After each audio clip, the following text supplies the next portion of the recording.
我姚氏，一位战机传奇的自述。我的故事始于1950年代的英国，那是一个充满了创新与挑战的时代。布里斯托尔公司在推力矢量发动机技术上取得突破，我的心脏飞马发动机就此诞生。它拥有4个可旋转喷口，这正是赋予我垂直短距起降能力的秘密。这项能力让我得以从航母、两栖攻击舰甚至简易机场起降。在20世纪50年代到70年代，大多数垂直或短距起降飞行器都有很强的实验性质，或者直接成为失败品。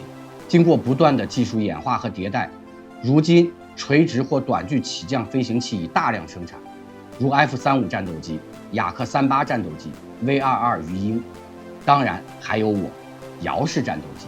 其实吧，我这里要透露个秘密，如果我在弹药和燃油满载的情况下，并不能实现垂直起飞。所以说，体重对你们人类很重要，对我也很重要。遥想当年，小乔出嫁了。错了，重来。遥想当年，1960年10月21日，我的原型机 P1127 首次实现细流状态下的升空。随后，1961年9月12日，我成功完成了从垂直起降到水平飞行的完全过渡。航空史上给我记了一笔，也算是个里程碑事件。当时我证明了自己能够从停车场甚至森林空地起飞的能力，这在当时被视为应对核战下前线作战机场可能被摧毁的关键。我最初以英国霍克姚氏的身份服役，但真正让我走向世界舞台的是美国麦克唐纳道格拉斯公司的介入。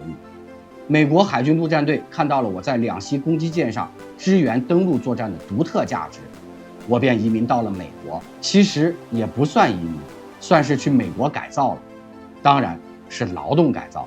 我就是 AV-8B， 我的美国改造在 AV-8A 的基础上进行了显著的提升。我获得了水滴型舱盖、全新的电子系统，挂架也从2个增加到了7个，这大大提升了我的武器搭载能力。在结构上，我的主翼和机身前段大量采用了复合材料，这让我比金属制造的同类飞机轻了接近150公斤。同时，超临界主翼的加厚也使得燃油内容量增加，航程因此延长了30分钟。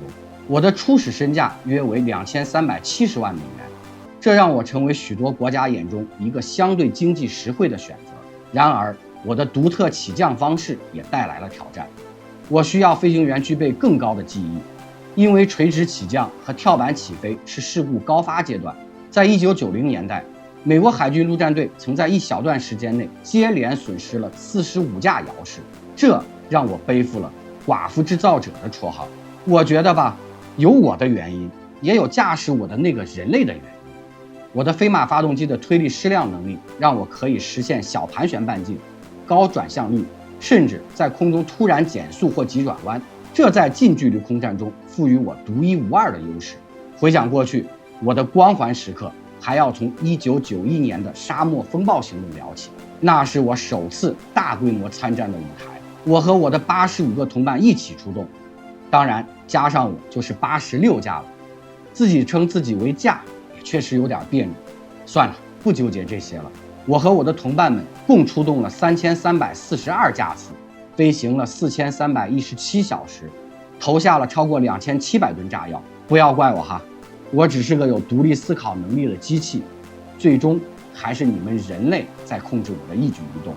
尽管有5架同伴被地面防空火力击落，但我们为地面部队提供了及时精准的近距离空中支援、侦察和空中遮断任务，展现了无与伦比的战场适应性和灵活性。我不仅是攻击机，我的家族在1982年的马岛战争中一战成名。尽管那是我的表亲英国皇家海军的海摇，但那场战争确立了垂直起降战机的地位，并让许多中小国家燃起了航母梦。这让意大利、西班牙、印度、泰国等国的海军将我视为舰载机的现实选择。为了适应现代战争的需求，我不断进化。我有了夜间攻击型号，配备了前视红外系统和夜视仪兼容座舱，极大地提升了夜间作战能力。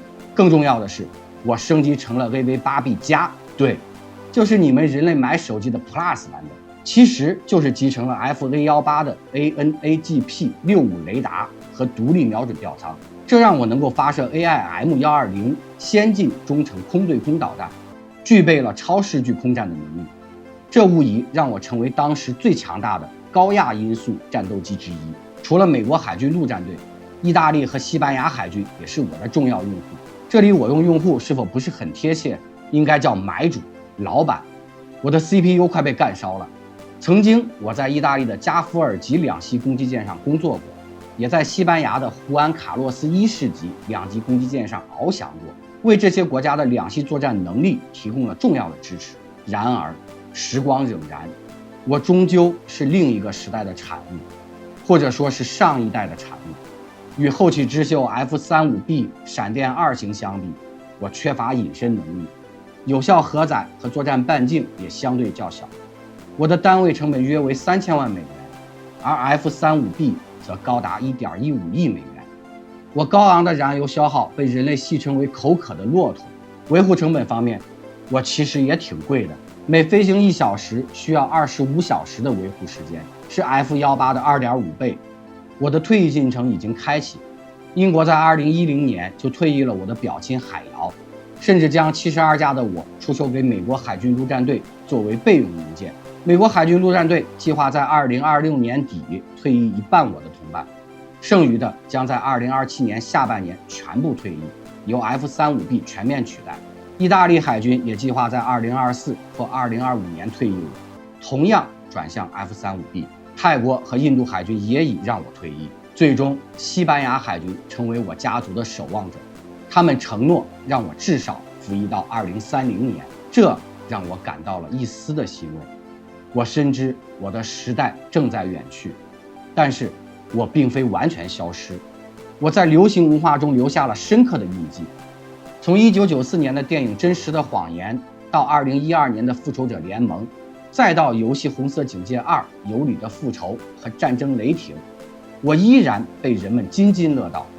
甚至在《战争雷霆》的论坛上，我的飞行手册曾多次被泄露。这虽然是敏感信息泄露，却也从侧面证明了我的技术细节至今仍备受关注，足以让玩家们为了游戏中的真实性而铤而走险，甚至因此被论坛封禁。这让我感到一丝独特的荣誉。我的技术遗产依然在数字世界中被追寻。作为世界上第一种实用型垂直起降战机，我开启了航空史上的新篇章。我的成功证明了在有限空间甚至没有跑道的情况下进行空中作战的可能性。我的故事是关于创新、挑战、适应与传承的传奇。